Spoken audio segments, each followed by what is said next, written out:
How are you guys doing today? Welcome back to the GSMC Chip Shot Football Podcast, brought to you by the GSMC Sports Network. I'm your host, Manny Maradiege, live today on Friday, August 30th. We officially start the NFL in less than a week, with the Chiefs hosting the Baltimore Ravens, and a week from today, the first ever Brazil game between the Eagles and the Green Bay Packers. But to close out this last week of the preseason, or the offseason, I should say officially, we got some more topics on hand to get to, starting off with Dak Prescott and his comments that he made just yesterday about his owner, Jerry Jones, and where he stands on his contract extension. Then also more on Brandon Ayuk, not just the basic stuff on his contract, but what it could mean for Deebo Samuel, Trent Williams, and whether or not San Francisco does have enough time to pay everybody potentially on their roster.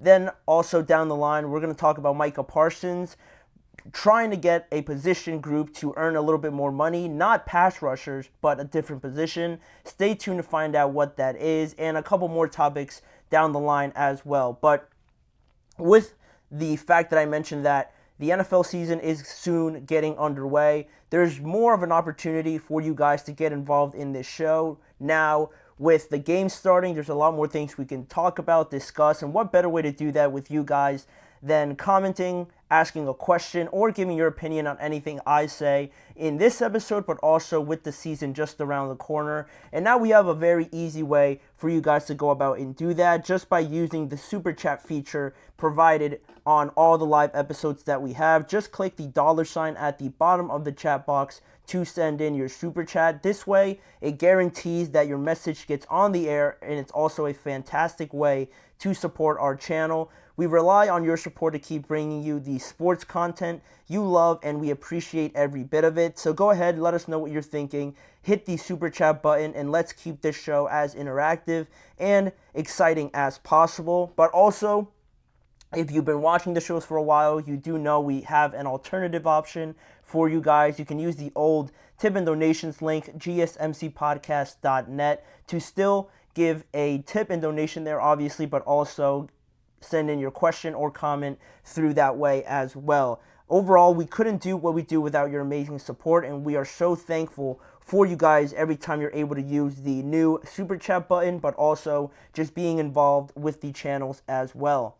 But now we can jump straight into this new, sort of old topic, just with Dak Prescott and what his contract is looking like with the Dallas Cowboys, obviously, right? Because one of the two most important extensions got done previously. CeeDee Lamb got extended. He becomes the second highest paid wide receiver in the NFL. And now the question moves over, the main spotlight moves over to Dak Prescott, right? With Micah Parsons still way down the line, or I should say just a couple years down the line, not too far down the line. Dak is really the main focus now, and everybody throughout the whole season, the next couple days until we start the regular season, are going to have Dak Prescott on their mind, and they're going to try and figure out, will he get an extension or not? Because it seemed like before CeeDee Lamb got his deal, it was already going to be tough based on the fact that they were taking this long to get one of their deals done. They get CeeDee out of the way, but now, what does that mean for Dak Prescott? You know, you have the questions, just our own questions, right?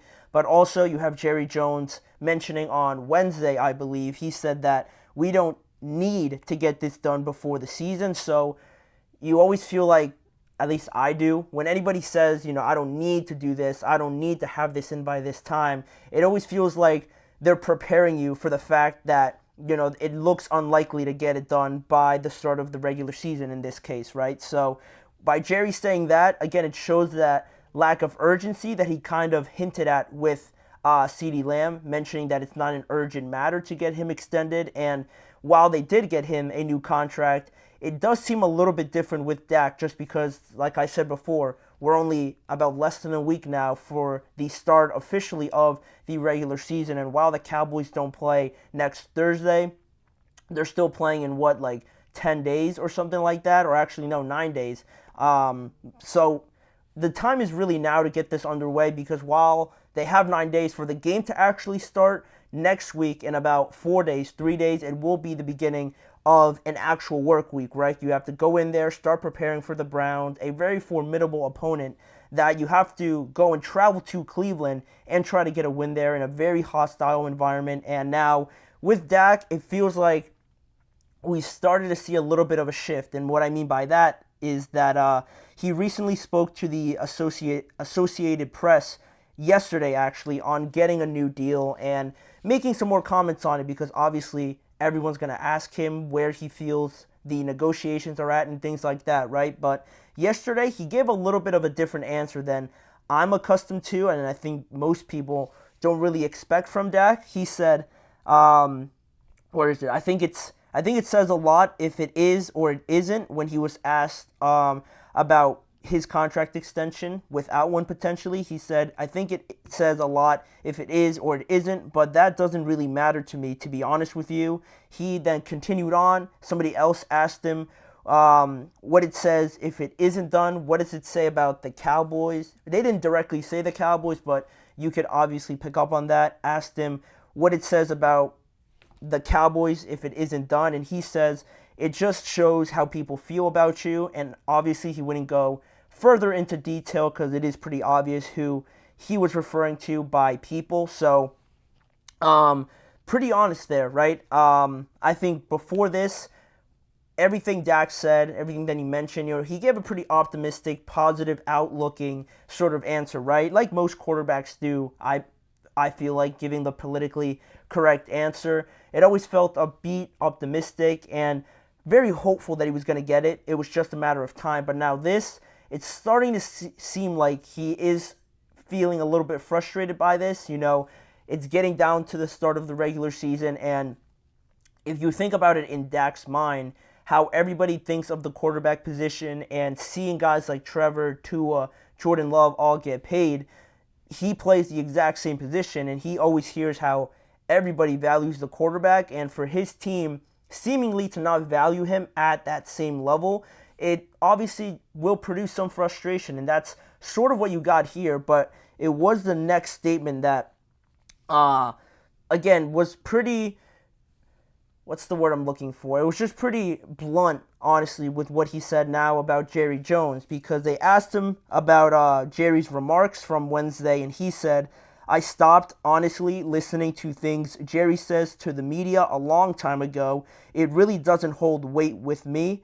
And, basically, to me, other than the fact that it clearly just shows that there is, again, frustration there with Dak Prescott, I think it just shows to me the main message that I got was that it basically is a statement saying you've talked all offseason about getting this contract done, being positive, being optimistic, referring to Jerry Jones. Show me something now, right? Show me some action that you are actually serious about extending me. Stop listening to him referring to Jerry Jones, obviously, in the media. It doesn't hold any weight with me. Not too many players would talk like that, I feel like, in regards to their owner. So you can definitely see more frustration there, especially if you compare it to CeeDee Lamb with how he handled it compared to his situation, right? Because Dak has been there all offseason. He has been part of the voluntary stuff, been there through training camp. He's been a good sport about talking about his contracts, right? Whereas CeeDee hasn't been there, hasn't said a word about it, and right, it clearly pushed the Cowboys to feel a little bit more urgent about getting his deal done.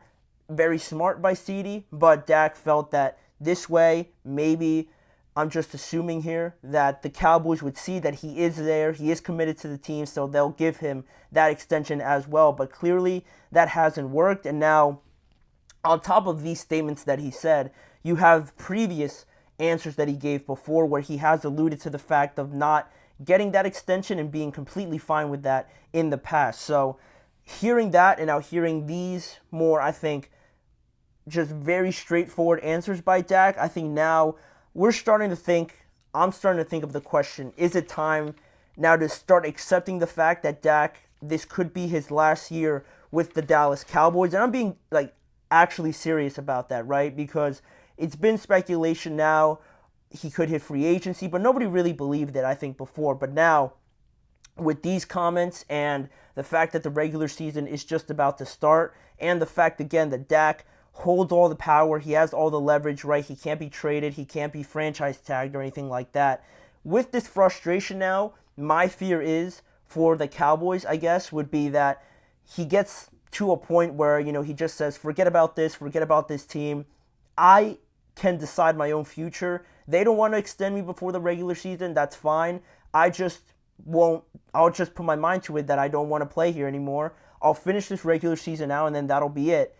He'll have all the power to do that and not have to worry about what the Cowboys say or anything like that, because they can't trade him again, obviously, and they can't franchise tag him. So if it gets to a point where this frustration sort of boils over, I think Dak could be in a situation where he just decides, like, I've had enough of this. I'm done. They don't value me. That's fine. I'll just hit free agency and I'll go. I'll stop hearing their negotiations. I'll stop hearing their offers and things like that, and I'll just leave after this year. And I think that's where we're getting to a point, and it feels like I'm trying to put it all on the Cowboys, that Dak might be a bit of a victim here, and I'm not trying to get that point across, because Dak is certainly at fault for a good amount of the stick he gets and trying to get another high-paying contract, even though, of course, the lack of playoff success stands out, and he already got paid. Now he's looking for another contract and not living fully up to the price tag that he already has, and he's trying to get now with a new deal. It feels like with both sides at fault here, it's hard to just point the finger at one Cowboy side or one Dak Prescott side. All of that culminated into one. I just feel like it's time for both to kind of divorce here, to just have a split, because I don't think we're going to get anywhere else by extending Dak one to a boatload of money.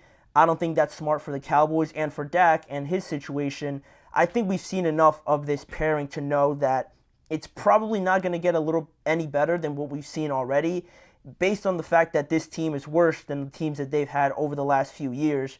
And if you're going to commit to Dak for 3 or 4 more with a worse team, I don't know how you can think that the results are going to be any different. And Dak is a good quarterback. I just feel like now he's met his ceiling with this team, and I think it will do him pretty well if he goes out and joins another team, depending on who it is. Obviously, I'm not saying go join the Giants or anything like that, unless you're looking for just a ton of money. If you're trying to get success, it does depend on who you join after the Cowboys, and depending on who that team is, if it's anybody like, I don't even know, like the Raiders or something like that, or another team that will probably need a quarterback next year, thinking of all the options, deciding to hit free agency and have a bidding war, I think that's the best situation for Dak at this point. I think both sides have just met their limit with each other, and I think now a split, a fresh start with both of them does not seem as bad as it did at the start of the season, because the results aren't going to change that much, honestly, with Dak being your quarterback as opposed to somebody else. Yeah, it's going to get worse, but if it's not getting any better, are you just content with just staying the same for the next few years, just trying to not be worse? I think that's a bunch of questions that the Cowboys have to figure out here, but it seems like Dak is getting to a point where he's getting a little bit frustrated, and we haven't really seen that side of it that much this offseason. So we're going to move on. That's what Dak Prescott had to say on that subject, but we're going to continue on talking a little bit more about Brandon Ayuk and his new contract. Great for the 49ers, great for Brandon Ayuk this year, but what does it mean going forward after this year? With Brock Purdy's extension looming, what does it mean for Deebo Samuel? Where does Trent Williams fit into all of this? We're going to answer all those questions once we return after our first break.